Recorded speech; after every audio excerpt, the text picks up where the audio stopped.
बदनामी और तलाक। राधा बस रोए जा रही थी। उसके आंसू रुकने का नाम नहीं ले रहे थे। वह अपनी माँ से बार बार एक ही बात कह रही थी, मुझे बदनाम करके उसे क्या मिला, बस उसे डाइवोर्स तलाक आसानी से मिल जाए। उसने मेरा नाम गैर मर्दों के साथ जोड़ दिया है, मेरा जीवन नरक बना दिया है।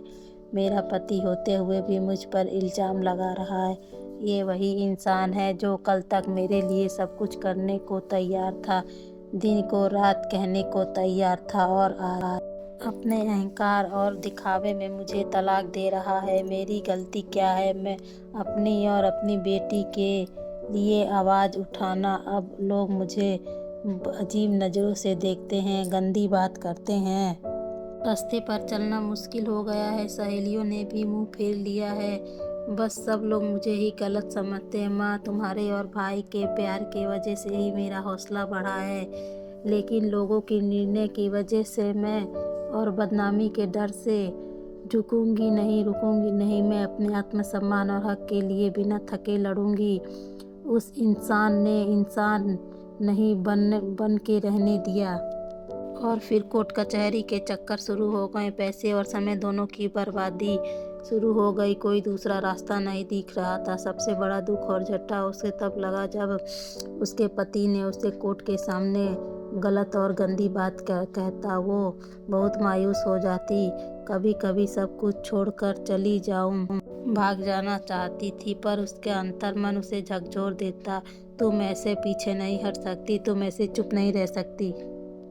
और फिर हार कर खड़ी हो जाती। अपनी बेटी के हक के लिए सोचती, मैं मजबूत बनूंगी, तभी बेटी को मजबूत बनाऊंगी। जैसे जैसे कोर्ट का केस आगे बढ़ता गया, राधा का यकीन बढ़ता जा रहा था। राधा बेझिझक अपना काम करने लगी। उसे महसूस होने लगा कि लोगों को अच्छी शादीशुदा जिंदगी का दिखावा करना बहुत गलत था। अगर उसने कुछ लोगों को भी सही बात बताई होती और अपनी परेशानी बताई होती तो आज ये दिन नहीं देखना पड़ता। लोग उनकी मुश्किलों को समझते, खासकर जो होना था वो हो गया। वहाँ राधा ने ठंडी सांस ली और वह बिना फिक्र अपना जीवन जिएगी। उधर राधा के पति को भी एहसास हुआ। उसने राधा पर जाहिर इल्ज़ाम की परेशानी मोल ले ली, पर हुआ सब कुछ उल्टा। राधा ने तो घरेलू हिंसा सबके सामने ला कर रख दी, कुछ सबूत भी जुटाए। राधा ने वो अपनी बेटी के साथ जीना चाहती थी। घर वाले भी उसका पूरा साथ देते थे। तभी एक दिन दरवाजे पर घंटी बजी। राधा ने सोचा, कौन हो सकता है। उस वक्त जब देखा तो वह अचंभित हो गई। दरवाजे पर उसका पति खड़ा था। वह राधा से, अंदर आ जाऊं? राधा ने कुछ सोचा और बोला, हाँ। उसने अंदर आने दिया। और क्यों आए हो? वह बोला, मुझे माफ़ कर दो, मुझसे गलती हो गई और घर वापस आ जाओ। मैं तुम्हारे और अपनी बेटी के बिना नहीं रह सकता।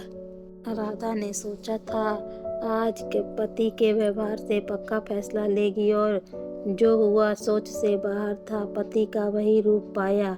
राधा आज भी अपनी बेटी के लिए लड़ रही है। बस एक बात सोचती है, उस दिन उसका पति का बदला रूप ले घर क्यों आया था? क्या साथ देना सही था या अपने हक और अपने आत्मसम्मान के लिए लड़ना सही था?